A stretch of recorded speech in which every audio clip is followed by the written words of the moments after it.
how Aphrodite promised Paris the most beautiful woman in the world, and how that one decision ended up starting a war.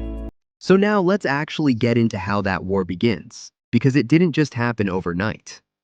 So Paris, Prince of Troy, goes to Sparta and meets Helen, and just like we said before, he runs off with his wife and takes her back to Troy.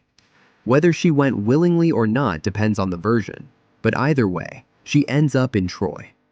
Now imagine this. Menelaus finds out, and bro was like, "You took my wife. Alright, watch this." Now today, you probably shouldn't do that, but it's more tolerated. You might just get served with divorce papers. Back then? Nah. This is disrespect. This is betrayal. And hospitality was a huge deal. You don't invite someone into your home and they run off with your wife. So Menelaus goes straight to his brother Agamemnon, who's basically the most powerful Greek king, and says, "Yeah, we're not letting this slide." And here's where it gets serious. Before Helen even married Menelaus, all the Greek kings made a promise. They swore an oath that if anyone ever tried to take Helen, they would all come together to defend that marriage. So Menelaus calls in that oath, and bro basically hit them up by pigeon like, "Y'all get the straps, we sliding." And just like that, this isn't one man's problem anymore. It becomes everybody's problem.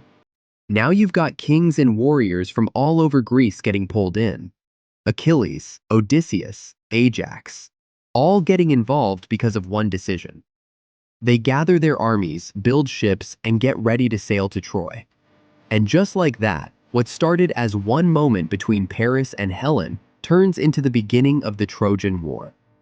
Now last week's lesson was, choose your partner better. This week's lesson, the power of respect. Don't disrespect, and know when to walk away if you are disrespected. Paris shouldn't have taken Helen, whether he kidnapped her or she went willingly. He was wrong. And Menelaus? Starting a whole war over it wasn't the only option. If she was taken, you send a squad and get her back. If she left willingly, you let it go and move on. Because once pride takes over, small problems turn into big ones. And in this case, it turned into a war.